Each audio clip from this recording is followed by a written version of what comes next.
नमस्कार, the press Hindi आप देख रहे हैं और फिर एक नई रोचक जानकारी के साथ मैं हूं आपके साथ पूर्वी। भारत हमेशा से अपनी युवा आबादी के लिए जाना जाता रहा है। कहा जाता है कि यहां का नया खून देश के भविष्य को नई दिशा देगा, लेकिन अब हालात बदल रहे हैं। सांख्यिकी और कार्यक्रम क्रियान्वयन मंत्रालय की एक नई रिपोर्ट बताती है कि भारत में बच्चों और किशोरों की संख्या तेजी से घट रही है। रिपोर्ट के मुताबिक 2011 से 2026 के बीच 0 से 19 साल की आबादी में करीब 9% की गिरावट दर्ज की गई है। सिंपल शब्दों में कहें तो आने वाले 15 सालों में भारत में करीब 12.5 करोड़ बच्चे और किशोर कम हो जाएंगे।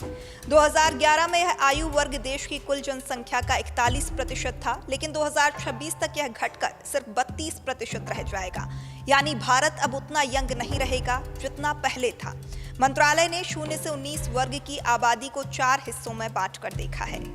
जैसा कि आप चार्ट में देख सकते हैं कि हर ग्रुप में गिरावट साफ दिखाई दे रही है, यानी हर घर में पहले जैसी बच्चों की चहक नहीं सुनाई देगी।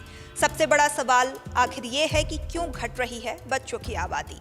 इसका सबसे बड़ा कारण और सबसे बड़ी वजह यह है कि भारत में प्रजनन दर घट रही है, यानी फर्टिलिटी रेट घट रहा है।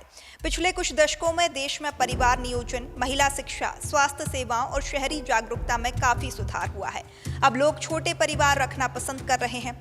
बच्चों की संख्या से ज्यादा लोग अब गुणवत्तापूर्ण शिक्षा और बेहतर जीवन स्तर पर ध्यान दे रहे हैं। कई राज्यों में प्रजनन दर अब रिप्लेसमेंट लेवल यानी 2.1 से भी नीचे जा चुकी है। इसका मतलब है कि नए बच्चों की संख्या उतनी नहीं रह गई है जितनी पुरानी पीढ़ी को बदल सके।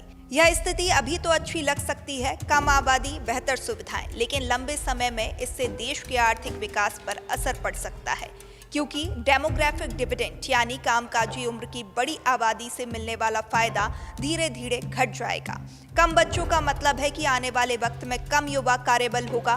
भारत एक ऐसे मोड़ पर है जहां संतुलन जरूरी है। एक तरफ शिक्षा और स्वास्थ्य में प्रगति, दूसरी तरफ भविष्य की जनसंख्या और कामकाजी युवाओं की योजना। ऐसी स्पेशल स्टोरीज के लिए आप बने रहें द प्रेस हिंदी के साथ।